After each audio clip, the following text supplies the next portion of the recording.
Let's begin, if we may, with prayer. Our Heavenly Father, we thank you for the first day of the week, and we thank you that our week begins with a celebration of what you have done for us through your dying and rising Son, who now sits at your right hand to intercede for us. And we pray that as we gather this day, both in our time of instruction and especially in our time of worship, that you would call our hearts again to you, that we would love what is lovely, and persecute and follow what is noble. Give us grace, then we pray, to give attention to your word, to cling to its light, and to welcome its truth. Bless us, therefore, in our conversations about these passages of Scripture, and we ask this in Christ's name. Amen. As you'll see, we're finishing our 5 talks about vocation, labor, and leisure in Christian perspective, and in this final one, we're moving a little bit more to some practical counsel about what we've seen before. Notice Leland Ryken's comment at the top of your page. Earlier in this century, that would have been the 20th, because he wrote this in the mid-1990s. So he's not talking about the 21st, he's talking about the 20th. Earlier in this century, someone claimed that we work at our play and play at our work. Today, the confusion is deepened. We worship our work, work at our play, and play at our worship. And a very, very insightful sort of a comment that I thought about, that when he says we worship our work, he means we treat it as a kind of a deity, not ontologically thinking that it exists as a deity. But remember, a deity gives organizing structure and meaning to your life. That's the function of religion, you see. And so what he meant was our important decisions about life and how we live it are dictated by our work. And in that sense, I believe Dr. Ryken was correct. Now, you know, he taught English literature at Wheaton College for many, many years, probably 50. His son, Phil, is now the president of Wheaton College. And he has written broadly on the engagement of literature and the Christian faith. I counted recently, he wrote at least 11 books on the Bible, about the Bible as literature and also in general. And so he's a very insightful person that integrates biblical truth with other matters. And I think many people do worship their work today. That the primary consideration they make as to whether they move or not or stay where they are and so forth is their work. When I pastored for 9 years in New Hampshire, sometimes one of my parishioners would come to see me in the study and say, we're considering a move to Detroit to do this. We were in New Hampshire at the time. And I said, what are your considerations, Bob? This kind of a thing. And he would say almost always, well, it's a better paying job, or I'll advance in my career, this sort of a thing. And I would say, what's the school situation, educational situation like there for your children? Or do you have any friends there who found a good church home? That's right. You could tell that the primary organizing criterion for many of us is our professional work. And so he doesn't mean that once a week you sit down and worship GE or whatever it might be. You see, his point was it gives meaning, structure, and organization to our lives. It's our first priority. And then he said, we work at our play. Now, this is what I felt very guilty about when I first read this 15, 20 years ago. When I read it back then, Dave, I was still playing golf on occasion. And I remember being at the range one time, hitting some balls. I think it was a 6-iron at the time. And I was trying to hit a Ben Hogan shot. You know, Ben Hogan hit a ball that just went straight out like this, and then with just enough right to left spin so that as it fell to the ground, it would draw a little. I guess from your direction, it would draw a little bit right to left. So I was trying to hit a ball that goes out straight, and then at the end just tapers off like this. And so that's what I'm doing. I'm playing around with this. And Tom, the teaching instructor at that range, comes by and says, what are you working on, Dave? And I said, I'm working on drawing the 6-iron. And see the word I used? Working. Work at our play. It's supposed to be play, right? And I'm working at it, right? Worship the work, work at our play, right? And play at our worship, right? And you've seen too many examples of that for me to say any more about it. It's just an embarrassment now that what happened when my generation were old enough to be deacons, elders, and pastors in churches, those of us who are known as the rebellious generation, the 60s and 70s, who didn't even know what the fifth commandment said, much less observe it, right? We had no honor for the generation that was older than ourselves. And so we were, in fact, our sort of paradigmatic rock group, The Who, wrote the famous song, Our Generation, My Generation, right? We were very unigenerational centric. So we wanted everything to be different than our parents. So when we became deacons and elders and pastors, you see, we wanted to have the equivalent of Jimi Hendrix and Janis Joplin being our worship leaders, right? And so if you had just added a little bit of marijuana smoke to many evangelical worship services and blindfolded yourself, you would have sworn you were at a Grateful Dead concert, all right? So the whole thing was profoundly different. So I think Ryken is right. We worship our work, work at our play, play at our worship. And at any rate, we haven't really integrated our understanding of the three. Our play, leisure, our work, vocation, and God are out of whack. So we'll see what we can do about this. Interestingly, Ben Sirach, which is not a canonical text, by the way, it shows up in some Greek manuscripts of the Old Testament that include the apocryphal works. But I think it's true enough in its own merits. The wisdom of the scribe depends on the opportunity of leisure. In the ancient world, books were not inexpensively printed. They were laboriously etched into animal skin or papyrus. And so you had to have a certain amount of leisure to read them because you couldn't take them home. There were scriptoria, places where they gathered their manuscripts, and you would travel to those places and absorb what you could and learn what you could at the time. So it required leisure. You couldn't be a person holding down a regular job and have the freedom to read ancient manuscripts. That's why one of the most remarkable stories, I speak now as a media ecologist, in the New Testament is Acts 8, when Peter counts the eunuch, and he's in the chariot, and he's reading from what we now know as Isaiah 53. And he asked him, who is the person writing about, the prophet writing about, and he tells him it's the Christ. What's interesting is, how in the world did he get his hands on a scroll of Isaiah? Is the question I ask, right? How did he do this? And it says later, just a few verses later, for he was the keeper of the treasury of Candace the queen, right? So only if you were effectively the curator at the Museum of Modern Art could you get your hands on a modern painting of any worth, you see. And only a person who was keeping the treasury for someone had his hands on a manuscript. Now, whether he was taking it out and taking a risk on it for personal benefit, or whether he was taking it as a gift of state to some other person, as a valuable thing, you see. Either way, only someone who was keeping the treasury got his hands on what we would call a book in the first century.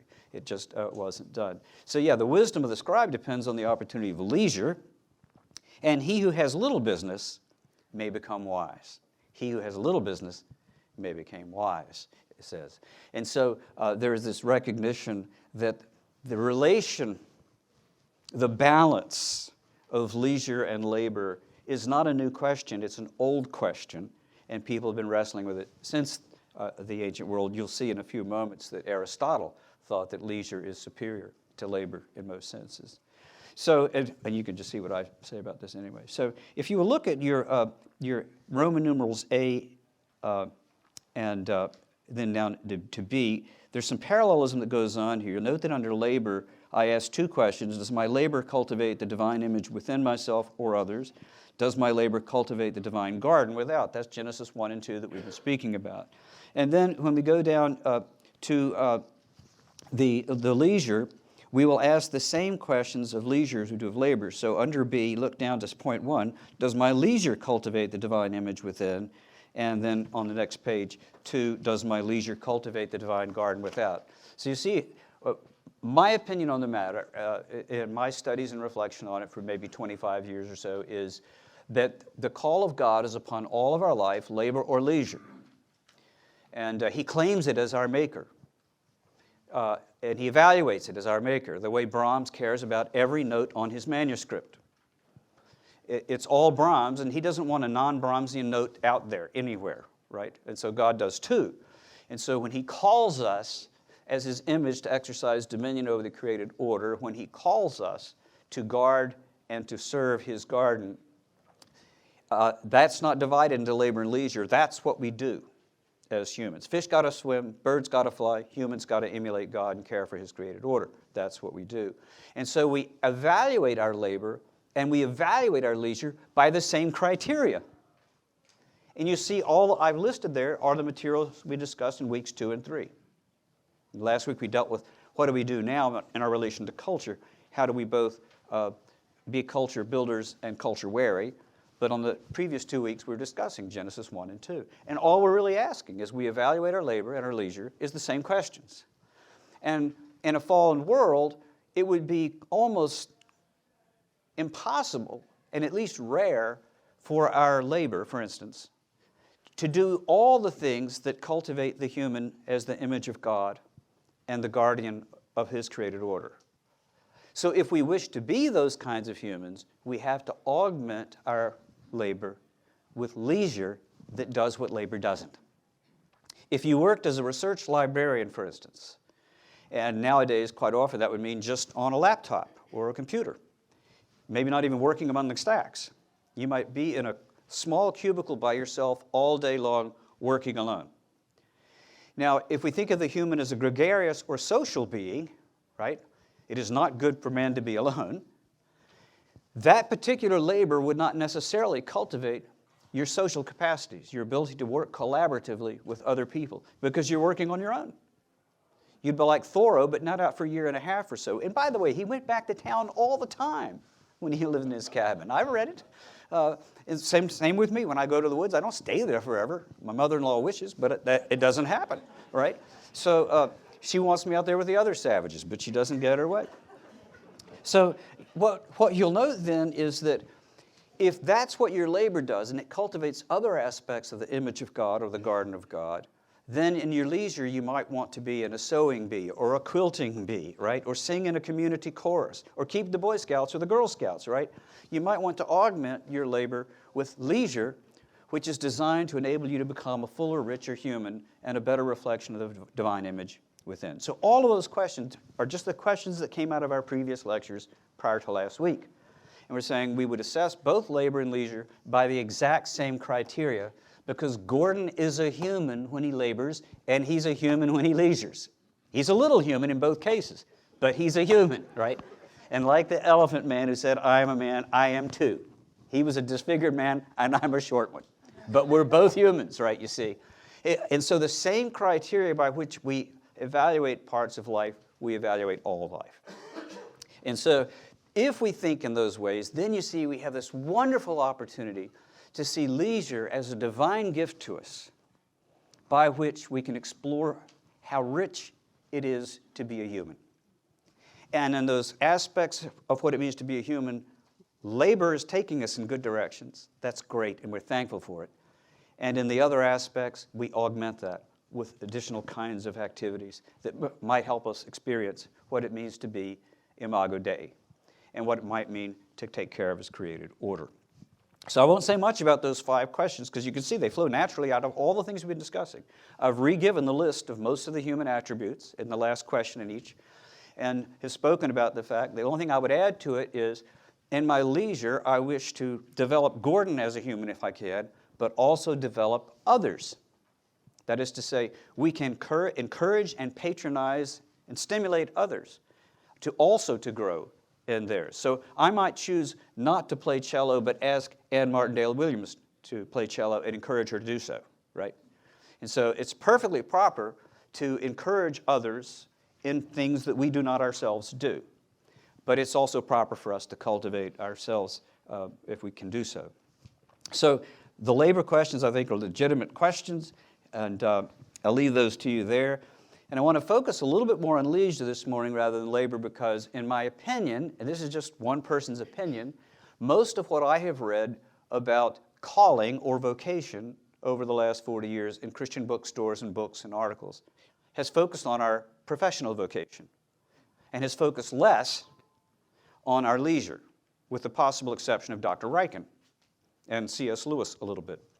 And so I want to focus on that more. I don't think it's more important, but I think it's at least equally important. And I say at least equally because, remember, your boss determines which aspects of the image of God you will discover in your labor. You determine which aspects of the image of God you develop in your leisure. So in that sense, it says more about who you are, what you think you are, and what you think is important than your labor does, you see. Because you are at liberty, and that's when you're free. from other concerns. So know what Aristotle said. Now, of course, Aristotle's not inspired, but he is informed. Anyone who has attempted to wade through the Nicomachean ethics knows that what makes it so difficult is that it was the custom in his day, when you addressed a topic, to describe all of the views of the matter first. And so as he describes any matter, he talks about it and the arguments for it, and then he says, now there are others who say this, and he describes that and talks about their arguments. And you get caught up in his arguments each time, you start to embrace the view, and then he's got two more coming, including his own, right? I've even suggested that they should typeset it in such a way that his own arguments appear all the way out on the left margin in, let's say, a 12-point font or its equivalent, and whenever he digresses, it's a 10-point font and indented, so that you can realize that he was terribly discursive. He constantly stepped away from the argument itself to the history of the conversation of the problem. So anyone who's worked through Nicomachean ethics knows that Aristotle, if anything, was informed. He had read everything available to him in his day before he wrote about it. So what he says is governed by mere human wisdom looking at God's natural order. Some of the best stuff you're going to get. He represents the best stuff that we're going to get from the Greek tradition, I suppose. So note what he says. Nature herself, as has been often said, requires that we should be able not only to work well, but to leisure well. And he uses the noun leisure as a verb. But to leisure well, for as I must repeat again, the first principle of all action is leisure. Both are required, but leisure is better than occupation and is its end. Clearly, we ought not to be amusing ourselves during leisure, for then amusement would be the end of life. So just a couple words about that, and some other things will come out. So in his view, in the present state, you and I would call it a fallen state, post-Genesis 3. He did not frame it that way, but he knew it was tough, right? He knew that nature was red in tooth and claw, right? He knew that, that we're like just the fog or the cloud that vanishes, right? Like breath on a cold morning and just gone, right? Vanity, vanity. If he'd known that, he would have agreed with it.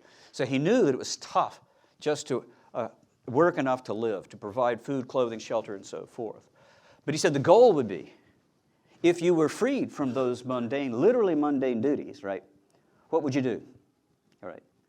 If you could just live as you wish to live, and he says, that's what you do in your leisure.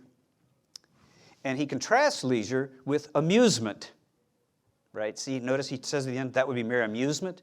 Let's just think about the word formation, right? Muse were the 7 daughters of Athena who were understood in Greek thought to bring the sublime realities of music and lyrical poetry to humans. That is to say, they regarded those particular arts as being so sublime that it was hard to believe that an unaided human produced it, right? So that out of high regard for the products of lyrical poetry and music, they attributed them to the daughters of Athena, to semi-divine beings. Now, of course, that theology is terribly wrong, right? And so a muse, like amoral, means no muse. So musing is pondering a thing seriously. Amusing is not taking it seriously, right? And so he says leisure should not be mere amusement, distraction from your other cares. Leisure should be where you really discover what it is to be human. It should be the most defining acts of your life, the most humane acts of your life. It should not be mere distraction. It should not be non-musing. If you ask yourself, or if someone asks you what you do with your leisure time, and you say, I don't really know, you see, Aristotle would say, you don't know what you're doing with your leisure time? Right? You got to be kidding me, right? Right? He would say, that's yours. That doesn't belong to the boss. In my case, many years of deans and provosts and so forth, right? That's your time. So what are you doing with it, right? And you say, well, I don't really know. Hadn't really thought about it, right? Aristotle would say, you've got, after the Industrial Revolution, more free time than probably any humans who ever lived, and you have not thought about what you're going to do with all that? Right? The people who labored from dawn till dusk in previous generations, and nearly all went blind before they died because they didn't have electric lights and stuff, and their eyes strained through the years got to them, right? We have all this free time, and we don't know what we're going to do with it. It would amaze him if that were the case. And so note a more contemporary individual, C.S. Lewis, also thoughtful, I agree that our leisure, even our play, is a matter of serious concern. There is no neutral ground in the universe. Every square inch, every split second is claimed by God and counterclaimed by Satan, right? I mean that they, games and recreational reading, are serious, and yet to do them at all, we must somehow do them as if they were not, right? It is a serious matter to choose wholesome recreations, but they would no longer be recreations if we pursued them seriously. So that's the interesting thing, isn't it? So it's one thing to go out and hit a golf ball, have a good time. It's another thing to be working on your 6-iron when you're a Greek professor at Gordon Conwell Seminary, and who cares how well you hit your 6-iron at Gordon Conwell, right? Well, it might have been 2 people, but not many. And so note then that I titled this section Leisure, Amusement, or Recreation. Aristotle suggesting it should not be amusement, non-thoughtful. It should be recreative. That is to say, we look back at Genesis 1 and 2, what were we created for? How do we recreate as much as we can those realities? And we call that, Lewis says, recreation. Part of which he says is even play, right? Even play. When the students saw me throwing Frisbee 20 years ago, they said, wow, you throw it pretty well for a man your size and age. And I said, yes, thank you. And they said, would you like to play on our ultimate Frisbee team? And I said, no, it's against my religion. And they all went, what? And I said, 2 hippies and a Jesus freak throwing a Frisbee in the 1970s on a college campus was play. You guys have turned it into a competitive sport, all right? We played. You don't know how to play, right? We climbed trees and fell out of them like acorns, right? We didn't get any score. 10 points for staying in the tree, -8 for falling, right? Right? So it was not a graded or competitive activity, right? It was just fun, and it was spontaneous. Lewis says, in addition to thoughtful leisure, we should think seriously about the possibility of play. Animals are presented as playing in the Scripture. Of course, it's poetic language and so forth. And if you've had puppies or kittens, you know how fun it is when they're young, right? And they go scampering around the house, chasing each other, rolling all over and so forth. It's hilarious fun, right? It's hilarious fun. And so that brief respite from the mundanity and toilsomeness of the fallen world is important for us, and it can and sometimes does recreate us back to our original purpose in the divine order. But it has to be thoughtful. Amusement means not thoughtful. And so that would be not such a good way to go. So among the things that we mentioned as attributes of God, and we mentioned 8 or 9 of them, one of them was the appreciation of aesthetics, but specifically music. And since no one thinks seriously about music anymore, I'm going to focus on that as one possible leisure activity at this point. So note the word again. Musikes in Greek, the adjective musikes means literally derived from the muses. That's what it means. It exists in Greek. You can see the adjective in Greek text. It's in the Liddell Scott lexicon of Greek. Musikes, as its name implies, means derived from the 7 daughters of Athena who give sublime things to mundane earthly humans. A little slice of heaven, they give us, as it were, and what they do. So an obscure Lutheran theologian from the 15th century said, I've always loved music. Those who have mastered this art are made of good stuff. They are fit for any task. It is necessary indeed that music be taught in the schools. A teacher must be able to sing, otherwise I will not as much as look at him. Also, we should not ordain young men into the ministry unless they have become well acquainted with music in the schools. Now, I served on the candidates committee here in our area, Ascension Presbytery, and I chaired it for 6 years in New England.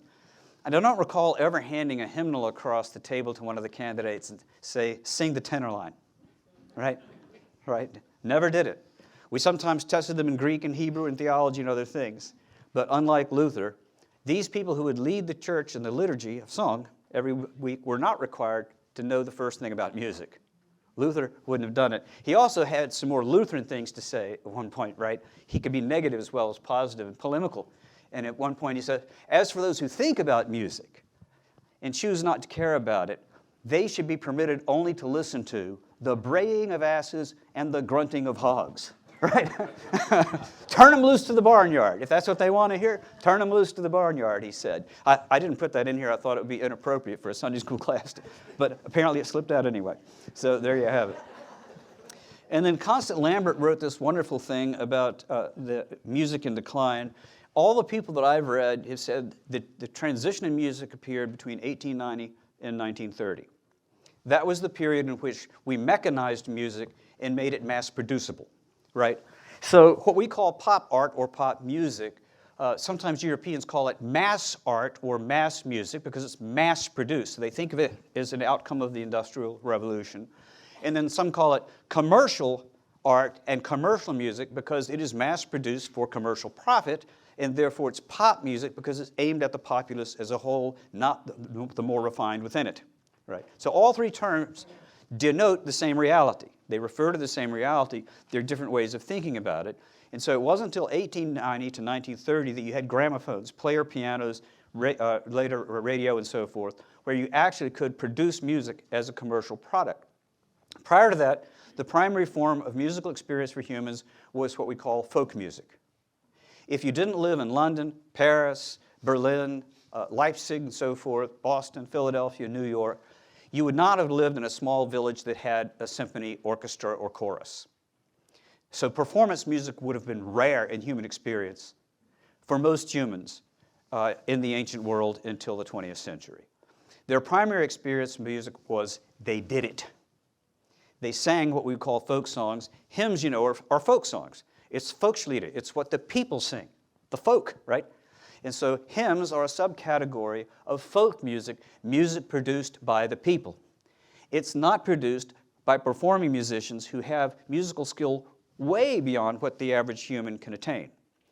But if you lived in London, Paris, or so forth, prior to the 20th century, you might have the benefit of having heard performing musicians. But most people would have never had that opportunity. So what happens then in the 20th century, performance music is still there, including very good performance music. And of course, commercial music is everywhere. And what's gone is folk music. If you don't attend synagogue or church, your experience of music as something that you do rather than something you hear is sort of out of your experience. And the fact that it's intuitively wrong and unhelpful for that to be the case is such that every teenager bopping to whatever they're listening to on their pods while they're in a car, they kind of sometimes sing along with, right?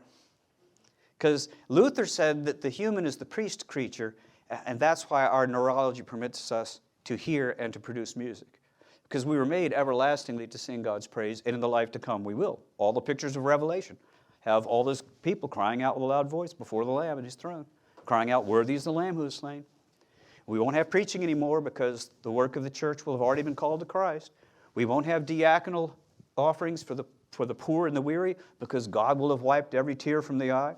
We won't need symbolic representations of union with Christ through baptism and the sacrament of the supper because we will be right there with the marriage feast of the Lamb, right? But what we will have, that we now have in present worship, is the singing of praise. It's the only heavenly part, exclusively heavenly part otherwise, of our earthly worship is that thing, and it's kind of a remarkable thing. So before I quote Constant Lambert, then, if you go back on your first page, notice at the bottom, commercial music is now the almost exclusive experience people have of music, and its very banality has therefore silenced serious discussion of the matter, as I discovered after a lecture in Denver. So let me do the first part of that. We think that aesthetics distinguishes what is beautiful from what is ugly. But actually, to think well about aesthetics, we think about what is beautiful, what is ugly, and what is banal, right? Ugly is something which is unusually monstrous or deformed, repulsive. Beautiful is that which is enticing and attracting. Banal, it just leaves us where we were. It's neither repulsive nor attracting. It's just commonplace and mundane. But music, by definition, is supposed to be sublime. It's supposed to lift us out of the mundane and remind us that we are designed to adore things greater than ourselves. It's the antechamber to worshiping God. Anything beautiful comes from God, who's the author of beauty. And so training ourselves in the ability to enjoy it and perceive it is training ourselves in one of our most fundamental traits. Now, I mentioned the lecture in Denver. I didn't want to put much more on it than that because it's self-referential. But I gave some lectures in Denver about a decade ago, probably less. And my book, Why Johnny Can't Preach, The Media Have Shaped the Messengers, had been out. And my book, Why Johnny Can't Sing Hymns, How Pop Culture Rewrote the Hymnal, had come out. And so I was giving some lectures by a consortium of churches, mostly URC churches, I think, at the time. And they were asking me to give some lectures. And after the lectures were over, they sat me at a table in case people wanted me to sign their books.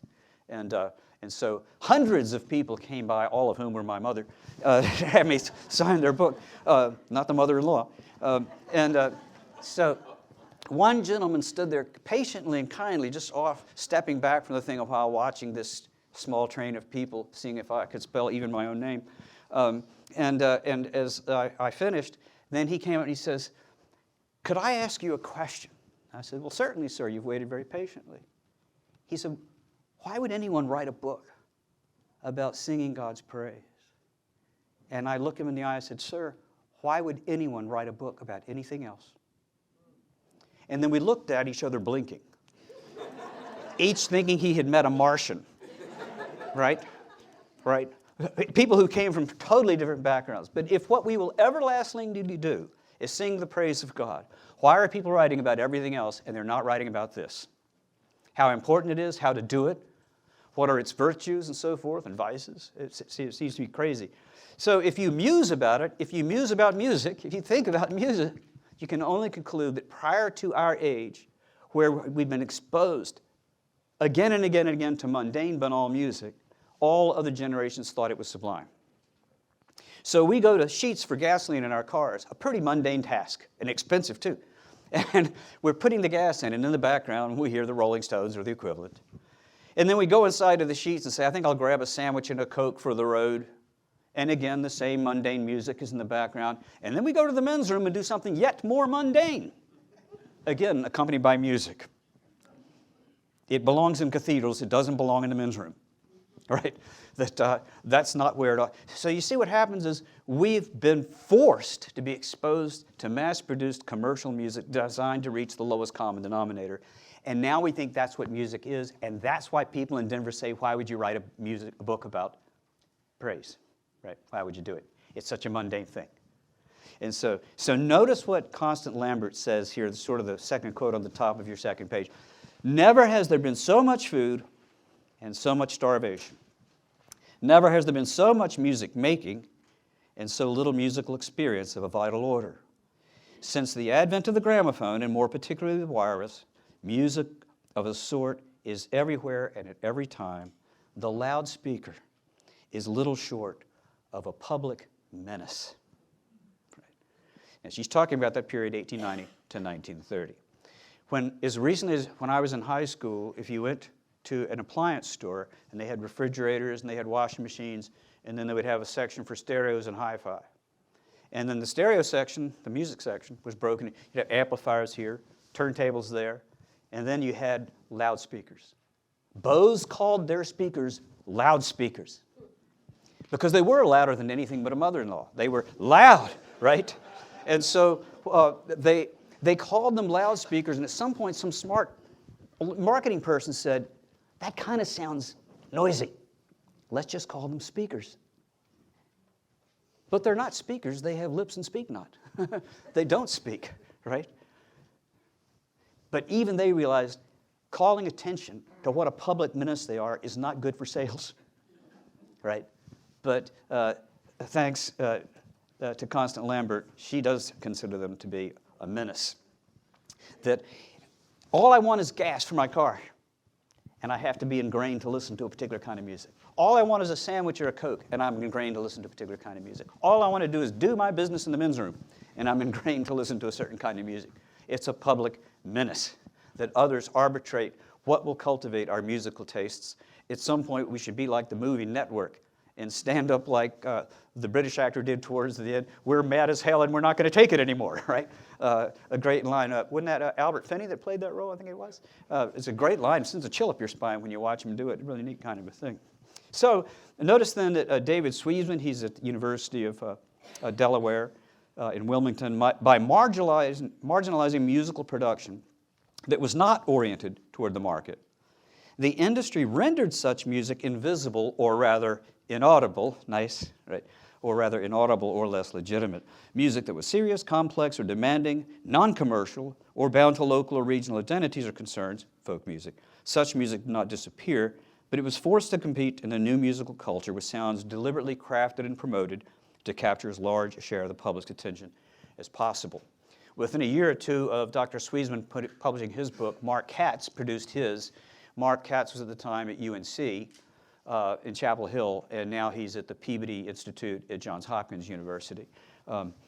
He says a similar thing in his book, Selling Sounds. The technology of sound recording has profoundly transformed modern musical life. The ability to mass produce a kind of music that a simple person with no training can appreciate, and then to publish it publicly wherever you want, and thereby shaping sensibilities just like hearing English shakes your sensibilities of language as a youngster.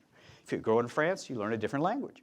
So what we think is music now is this comparatively banal, inconsequential, mass-produced stuff that we cannot escape. It's everywhere. Now sometimes, probably not today, but sometimes I have in all the pockets of my coat the two most blessed things God made since sliced bread, and that is earplugs. Very fine when shooting Magnum revolvers, and also very fine if you just want to tune out other less obviously dangerous kinds of things. Then I keep them with me in all occasions, because sometimes I just want to tune out. There's things that I just don't want to hear. So you see the questions there, so let me give you a few additional tests of labor and leisure that are very worthwhile thinking of, because you have to assess this. If you're a research scientist, on the one hand, or a teacher of fifth grade students on the other, or a teacher of high school students on the other, you have a different amount of social stimulation in your life, and you'd make different decisions. But I think these 5 questions are tests that are very useful to entertain when you're considering the choices you wish to make. Does it make me or others more thankful? I loved the mountains of New Hampshire and Vermont. I plan to be back in 3 weeks and to hike to the cabin in Vermont that I don't have to snowshoe to, because by early November there may be dustings of snow, but I won't need to take snowshoes with me. But I snowshoed there many times in the past when we lived there, probably thrice annually. And it's only 2 miles, but it gains about 1,700 feet of elevation those 2 miles, mostly at the end, and it's kind of arduous when the snow is waist deep or more. And so when I got to the cabin and arrived, I would get the wood stove going and so forth, take off the wet, sweaty clothes, put on dry clothes and so forth, and I felt like I had hiked to heaven. I loved the experience. So I was so gratified by the beauty. When you're going through a spruce forest and the spruce is way down by the snow, and then you're up higher because of the snow, there are times where you can't pass, and so you take your snowshoe pole and you whack the limb to knock the snow off so it will rise, and it's like a spruce factory. You take a big inhale then because you're kind of breathless, and it just smells like spruce, as though it's penetrating you from pore to pore, the whole place. It's just a magnificent thing. And I'm so grateful to God when I arrive at the cabin. But I've taken some other people in there before the first time who found the entire thing a little too arduous.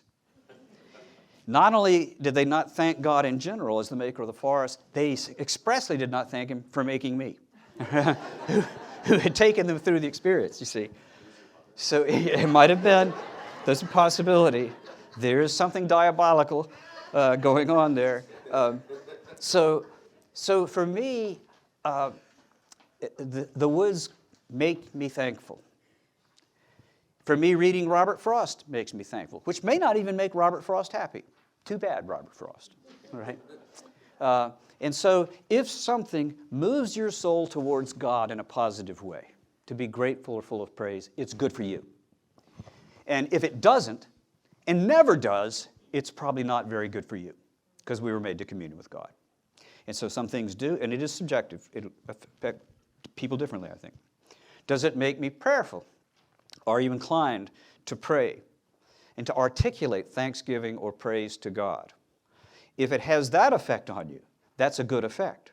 And it's also subjectively measured, because not everyone would find the same thing does. By the way, I've never been moved to thanksgiving or prayer watching television, not one time. There are a couple of films that I've watched that I thought were very humane, very significant, and moved me at least to be thankful for the production. Shawshank was that way, I think.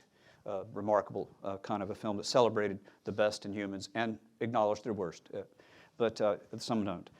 Does it enhance or increase my understanding or appreciation of God, humans, or the material order. Remember our triangle the first couple of weeks?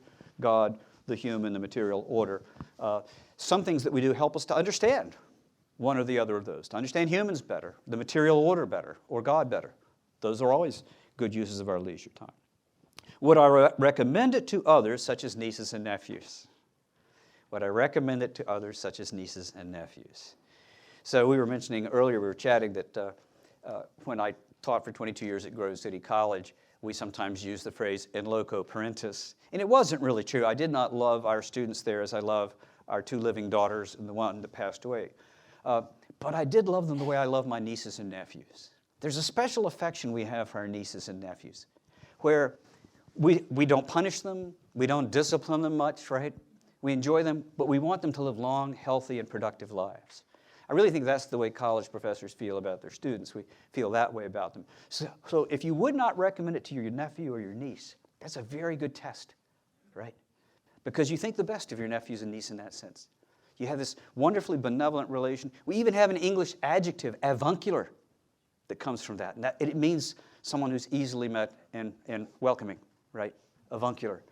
And that's because of the kind of special love we have. If you wouldn't recommend the practice to your nieces and nephews, it's not good for you either, probably. Right? It's a very, very good test, it seems to me. And then, does some individual or group profit from it? That's the negative test. That's the negative test. The things that you choose and think you're choosing are ordinarily choices made by someone else, in the sense that when you go to a restaurant, you say, I choose what I'm going to eat. No, you don't. You choose from the menu made available to you, right? And so someone else has selected what you can eat there, and you've chosen from their selection what to eat. One test is, if someone is making money off of your leisure time, there's a very good chance that it's not designed for your well-being, but for someone else's pocketbook. So, for instance, one of the times after returning from the cabin in Vermont, we stopped in, I guess it was either St. Johnsbury or the little town northeast of St. Johnsbury, used bookstore. And I'm attracted to those like flies to something else. And so we go in there, and there's a hardbound edition, still with a dust jacket, a complete collection of Robert Frost, all 9 volumes in one. And I think I paid $8 for it, hardbound, and I still have it, read it a couple times last week. The amount of pleasure I've derived from it, compared to what I spent for it, is remarkably in favor of the benefit. And there are many other things that we spend so much money on, and it doesn't move us to thanks, doesn't move us to prayer. So be very wary if in your leisure time you're doing something that makes somebody else rich, because there's a chance that they have planted the thought that it's good for you, and it may not be. So a certain healthy suspicion about that is good. So once I bought a knife or two, an axe or two, a hammock, a tarp, I can go to the woods and it costs me just the can of Spam that I take out there for the night. Right? And sometimes just 2 Cliff Bars if I'm only staying one night. And that's all I need. No one profits from it. When I tent hiked, and I now loan my tent to others, it was an old Timberland 2 made in the 1970s. Right? It was the best, most high-tech tent possible in the 1970s. Cost $178 in their dollars. Now it costs $135. They still make it. It's not nearly as good a tent compared to the others now as it was, and it's still available. And so I haven't bought a tent since 1976. So no one's getting rich off of me, right? They're not getting rich off of me. So one way to think about your leisure habits is that way. So the 4 questions are designed to help you assess your leisure practices. Now remember, a drop does not a shower make, right? So what you do tonight with your leisure time is fairly inconsequential. What you do 1,000 nights with your leisure time is consequential. So don't be hard on yourself. Sometimes you're so exhausted from your daily labors that you do something that's so mundane that you can't imagine any edification coming from it. Fair enough. But over the course of a lifetime, if you elect to watch television, for instance, 40 hours a week or 35, 5 hours a day, 7 times, that'd be 35 hours.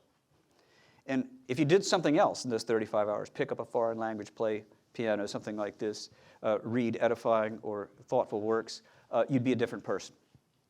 And so this last of our lectures together was designed to provide some way of saying, be as intentional about your leisure as we are about your labor. We think a lot about our labor and how it enables me to use God-given abilities and to exercise those abilities for good and to make money. We think less, it seems to me, about our leisure, and at least Aristotle, C.S. Lewis, and several others, Dr. Ryken also, have actually thought that we should give the same consideration to our leisure also, especially for those of you who are young. I used to say younger, but now that's everybody. So, but especially for those of you who are young, you have a lifetime of half of your weekly is actually leisure most of the part. If you work 5 days a week, 8 hours a day, there's 24 hours in the day, 16 hours in the waking day. If you work half of that 5 days a week, and you don't do any work for your employer or 2 others, you see there's as much time for leisure as for labor. And so we should take it seriously because chronologically it's part of our life, and actually in terms of the kind of people we become, it is also. Well, thank you for your attention for the last 5 weeks, and we'll escape and go upstairs for something which is indeed not mundane, Christian worship. And so thank you for your attention. It's been a pleasure to be with you.